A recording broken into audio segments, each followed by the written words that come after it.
வாக்காளர் பட்டியலில் பெயரின்றி நடிகர் சிவகார்த்திகேயனை வாக்களிக்க அனுமதித்த அதிகாரி மீது உரிய நடவடிக்கை எடுக்கப்படும் என தமிழக தலைமை தேர்தல் அதிகாரி சத்யபிரதா சாஹூ தெரிவித்திருக்கிறார். கூடுதல் விவரங்களோடு காத்திருக்கிறார் எமது செய்தியாளர் யாதவ் பிரகாஷ். வணக்கம் யாதவ், உங்களிடம் இருக்கும் தகவல்களை சொல்லுங்க. வணக்கம் ரஞ்சித். இன்றைய தினம் தலைமைச் செயலகத்தில் தமிழக தலைமை தேர்தல் அதிகாரி சத்யபிரதா சாஹூ சில தகவல்களை சொல்லியிருக்கிறார். அதுல குறிப்பாக நடிகர் சிவகார்த்திகேயனை வாக்களிக்க அனுமதித்த அதிகாரி மீது நடவடிக்கை எடுக்கப்படும் என்று ஒரு தகவல் தெரிவிக்கப்பட்டிருக்கிறது. சிவகார்த்திகேயன் வாக்களித்தது ஒரு சர்ச்சையாக பார்க்கப்படுகிறது. அன்றைய தினம் அவர் சாலிகிராமம் பகுதியில் இருக்கக்கூடிய குட் ஷெப்பர்ட் அந்த பள்ளியில வாக்களிப்பதற்காக சென்றார். அன்றைய தினம் அவர் வாக்களிக்க சென்றபோது அந்த வாக்குச்சாவடியில அந்த குறிப்பிட்ட அந்த வாக்குச்சாவடியில அவருக்கு அனுமதி, அவர் ஏற்கனவே வாக்களித்த அந்த வாக்குச்சாவடியில வாக்காளர் பட்டியலில் அவருடைய பெயர் இல்லை. அது அவருடைய மனைவி பெயர் வாக்காளர் பட்டியலில் இருந்தது. அவர் வாக்களித்ததில் எந்த விதமான பிரச்சனையும் இல்லை. அதே நேரத்தில் சிவகார்த்திகேயன் அவருடைய பெயர் வாக்காளர் பட்டியலில் இல்லாத காரணத்தினால அவர் வாக்களிக்க முடியாத ஒரு நிலை ஏற்பட்டது.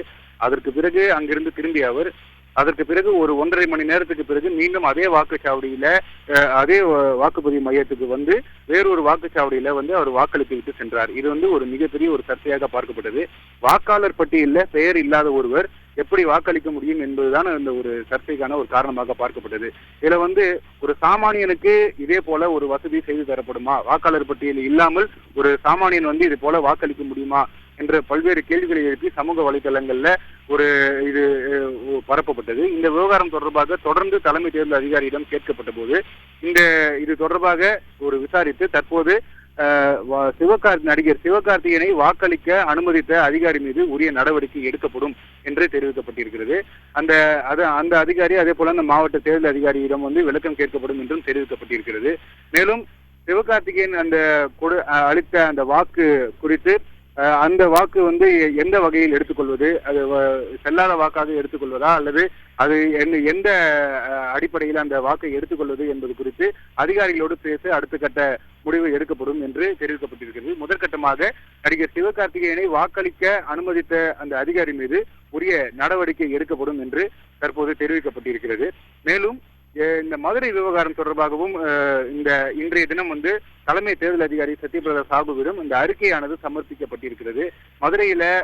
மதுரை நாடாளுமன்ற தொகுதிக்கு உட்பட்ட இந்த வாக்குப்பதிவு மையங்கள்ல பதிவான வாக்குகள் அந்த வாக்குப்பதிவு இயந்திரங்கள் மதுரையில ராஜாஜி மருத்துவமனையில பாதுகாக்கப்பட்டு வைக்கப்பட்டிருக்கிறது. அந்த இடத்துல இந்த ஸ்டோரேஜ் அறைக்கு அத்துமீறி நுழைந்ததாக அந்த வட்டாட்சியர் சம்பூர்ணம் மீது ஏற்கனவே நடவடிக்கை எடுக்கப்பட்டிருக்கிறது. இந்த விவகாரம் தொடர்பாக ஒரு விரிவான விசாரணை நடத்துவதற்காக கூடுதல் தலைமை தேர்தல் அதிகாரி பாலாஜி இந்த விசாரணை நடத்துவதற்காக நேற்றைய தினம் மதுரைக்கு சென்றிருந்தார். அங்கு மாவட்ட தேர்தல் அதிகாரியும் மாவட்ட ஆட்சியருமான திரு நடராஜன், அதே போல இந்த சர்ச்சையில் சிக்கிய வட்டாட்சியர் சம்பூரணம் மற்றும் அந்த அதிகாரிகள் அவர்களிடத்தில் ஒரு முழுமையான விசாரணை நடத்தப்பட்டிருக்கிறது.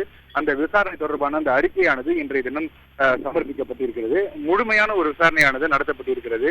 அந்த ஸ்டோரேஜ் அறைக்கு முறையாக சீல் வைக்கப்பட்டதா அல்லது சீல் வைக்கப்படாமல் இருந்ததா, நுழைந்த அந்த அறைக்குள் செல்வதற்கான காரணம் என்ன, அங்க பாதுகாப்பு எந்த அளவில் போடப்பட்டிருக்கிறது என்பது குறித்த அந்த முழுமையான விசாரணையானது நடத்தப்பட்டிருக்கிறது. அந்த விசாரணை நடத்தப்பட்டதற்கான அந்த அறிக்கையானது இன்று சமர்ப்பிக்கப்பட்டிருக்கிறது. இந்த அறிக்கை தமிழக தலைமை தேர்தல் அதிகாரி சத்யபிரதா சாஹூவிடம் இருந்து இந்திய தலைமை தேர்தல் ஆணையத்துக்கு அனுப்பி வைக்கப்பட இருக்கிறது.